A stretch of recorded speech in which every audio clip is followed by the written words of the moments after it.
Hello ಕರ್ನಾಟಕದ ಜನತೆ, welcome back to updates Kannada 360 ಚಾನಲ್. ಸೊ ಈ ಜಿಲ್ಲೆಯ ಮಹಿಳೆಯರಿಗೆ ಗೃಹಲಕ್ಷ್ಮಿ ಯೋಜನೆ ಎಲ್ಲ ತಿಂಗಳಿಂದ ಪೆಂಡಿಂಗ್ ಹಣ ಜಮಾ ಆಗ್ತಿದೆಯಂತೆ. ಮತ್ತು ಇದರ ಜೊತೆಗೇ 7ನೇ ಕಂತು ಮತ್ತು 8ನೇ ಕಂತಿನ ಹಣನೂ ಕೂಡ ಇಷ್ಟು ಜಿಲ್ಲೆಗಳಿಗೆ ಬಿಡುಗಡೆ ಮಾಡ್ತಿದ್ದಾರೆ ಸರ್ಕಾರದವರು. ಸೊ ಯಾವ್ಯಾವ ಜಿಲ್ಲೆ ಎಲ್ಲ ಅಂತ ಕಂಪ್ಲೀಟಾಗಿ ತಿಳಿಸ್ಕೊಡ್ತೀನಿ. ಮತ್ತು ಬನ್ನಿ, ವಿಡಿಯೋನ ಸ್ಟಾರ್ಟ್ ಮಾಡೋಕ್ಕಿಂತ ಮುಂಚೆ ನೀವೇನಾದರೂ ನಮ್ಮ ಚಾನಲ್ಗೆ ಸಬ್ಸ್ಕ್ರೈಬ್ ಮಾಡ್ಕೊಂಡಿಲ್ಲ ಅಂದರೆ ದಯವಿಟ್ಟು ಚಾನಲ್ಗೆ ಸಬ್ಸ್ಕ್ರೈಬ್ನ ಮಾಡ್ಕೊಳ್ಳಿ. ನೀವು ಸಬ್ಸ್ಕ್ರೈಬು ಮತ್ತು ಲೈಕ್ನ ಕೊಡೋದ್ರ ಮೂಲಕ ನನಗೆ ಸಪೋರ್ಟ್ನ ಮಾಡಿ ಅಂತ ಕೇಳ್ತಾ ವಿಡಿಯೋನ ಆದಷ್ಟು ಫಲಾನುಭವಿಗಳಿಗೆ ಶೇರ್ ಮಾಡಿ. ಸೊ ಮಹಿಳೆಯರೇ, ನೀವು ಇನ್ನು ಮುಂದೆ ಗೃಹಲಕ್ಷ್ಮಿ ಹಣ ಪಡೆಯುವುದಕ್ಕಾಗಿ ಬಿಸಿಲಿನಲ್ಲಿ ಬ್ಯಾಂಕ್ಗೆ ಹೋಗ್ಬಿಟ್ಟು ಅಡ್ಡಾಡಬೇಕಾಗಿಲ್ಲ. ಈ ಕೆಲಸ ಮಾಡಿದ್ರೆ ಪೆಂಡಿಂಗ್ ಹಣ ನಿಮ್ಮ ಖಾತೆಗೂ ಜಮಾ ಆಗುತ್ತೆ.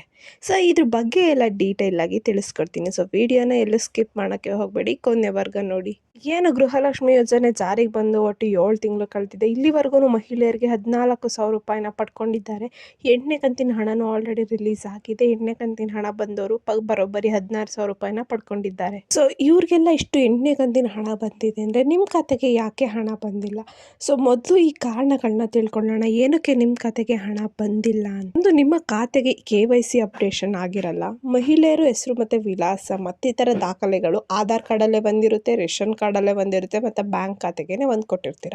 ಸೊ ಇದೊಂದು ಮ್ಯಾಚ್ ಆಗದೆ ಇರೋದ್ರಲ್ಲಿ ಅವರಿಗೆ ಕನ್ಫ್ಯೂಷನ್ ಆಗಿಬಿಟ್ಟು ನಿಮಗೆ ಹಣನ DBT ಮಾಡಿರಲ್ಲ. ಮತ್ತು ಸರ್ವರ್ ಸಮಸ್ಯೆಯಿಂದನೂ ಆಗಿರಲ್ಲ. ತುಂಬ ಜನ ಅರ್ಜಿ ಸಲ್ಲಿಸಬೇಕಾದ್ರೆ ಸರ್ವರ್ ಪ್ರಾಬ್ಲಮಿಂದ ಅವ್ರ ಅರ್ಜಿನೇ ಅಕ್ಸೆಪ್ಟ್ ಆಗಿಲ್ಲ. ಅಂದರೆ ಗೃಹಲಕ್ಷ್ಮಿ ಯೋಜನೆ ಹಣನ ಅವ್ರು ಇನ್ನೂ 1 ಕಂತಿನ ಹಣನೂ ಪಡ್ಕೊಂಡಿಲ್ಲ. ಯಾಕಂದರೆ ಇನ್ನೂ ಅವನು ಅರ್ಜಿನೇ ಅಕ್ಸೆಪ್ಟ್ ಮಾಡ್ಕೊಂಡಿಲ್ಲ, ರಿಜೆಕ್ಟ್ ಆಗಿಬಿಟ್ಟಿದ್ದಾವೆ ಸರ್ವರ್ ಸಮಸ್ಯೆಯಿಂದ. ಒಂದಕ್ಕಿಂತ ಹೆಚ್ಚು ಬ್ಯಾಂಕ್ ಖಾತೆಯಲ್ಲಿ ನೀವು ಬ್ಯಾಂಕ್ ಖಾತೆನ ಹೊಂದಿದ್ದು ಮತ್ತು ಸರ್ಕಾರದ ಡೇಟಾಬೇಸ್ನಲ್ಲಿ ನಿಮ್ಮ ಬ್ಯಾಂಕ್ ಖಾತೆ ಅಡ್ರೆಸ್ ಇಲ್ಲ ಅಂದ್ರೂ ನಿಮಗೆ ಹಣನ DBT ಮಾಡೋಕ್ಕಾಗಲ್ಲ. ಬ್ಯಾಂಕ್ ಖಾತೆ ಹೊಂದಿದ್ದು ಕಳೆದ 2 ವರ್ಷಗಳಿಂದ ಬಳಸದೇ ಇದ್ದು ಸುಮ್ಮನೆ ಇನ್ಯಾಕ್ಟಿವ್ ಆಗಿದ್ದು ಅದೇ ಬ್ಯಾಂಕ್ ಅಕೌಂಟ್ನ ನೀವು ಅರ್ಜಿ ಸಲ್ಲಿಸಬೇಕಾದ್ರೆ ಕೊಟ್ಟಿದ್ರೂ ಹಣ ಬರಲ್ಲ ನಿಮಗೆ. ಮತ್ತು ಸರ್ಕಾರದ ತಾಂತ್ರಿಕ ದೋಷಗಳಿಂದ ನಿಮಗೆ ಹಣ ಬರದೇ ಇರಲು ಕಾರಣ ಇರುತ್ತೆ. ಸೊ ಇಷ್ಟು ಸಮಸ್ಯೆಗೆ ಏನು ಪರಿಹಾರ? ನೀವು ನ್ಯಾಯಬೆಲೆ ಅಂಗಡಿಯಲ್ಲಿ ಹೋಗ್ಬಿಟ್ಟು ರೇಷನ್ ಕಾರ್ಡ್ ಮತ್ತು ಆಧಾರ್ ಕಾರ್ಡ್ನ ಲಿಂಕ್ ಮಾಡಿಸ್ಬೋದು.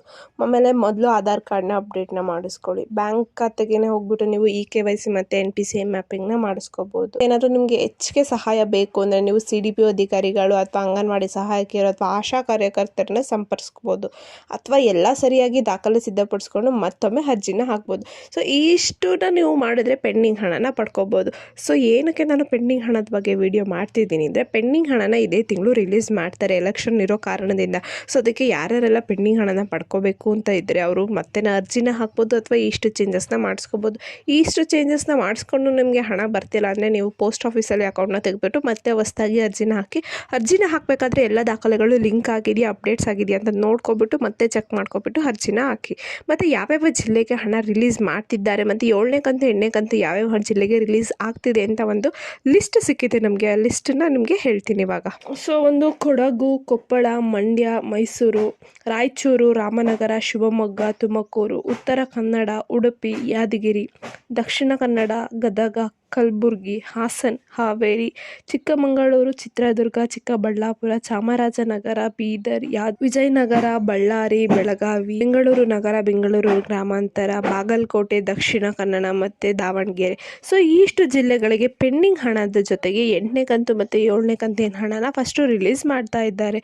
ಸೊ ಇಷ್ಟು ಜಿಲ್ಲೆಯ ಜನರು ಏನು ಬ್ಯಾಂಕಿಗೆ ಹೋಗ್ಬಿಟ್ಟು ನೀವು ನಿಮ್ಮ ಹಣನ ಚೆಕ್ ಮಾಡ್ಕೋಬೇಕಂತ ಏನಿಲ್ಲ. ಮನೆಯಲ್ಲೇ ಕುತ್ಕೊಂಡು ಸುಲಭವಾಗಿ ನೀವು DBT ಅಪ್ಲಿಕೇಶನ್ ಮೂಲಕ ನೀವು ನಿಮಗೆ ಹಣ ಬಂದಿದೆಯೋ ಇಲ್ವೋ ಅಂತ ಚೆಕ್ ಮಾಡ್ಕೋಬೋದು.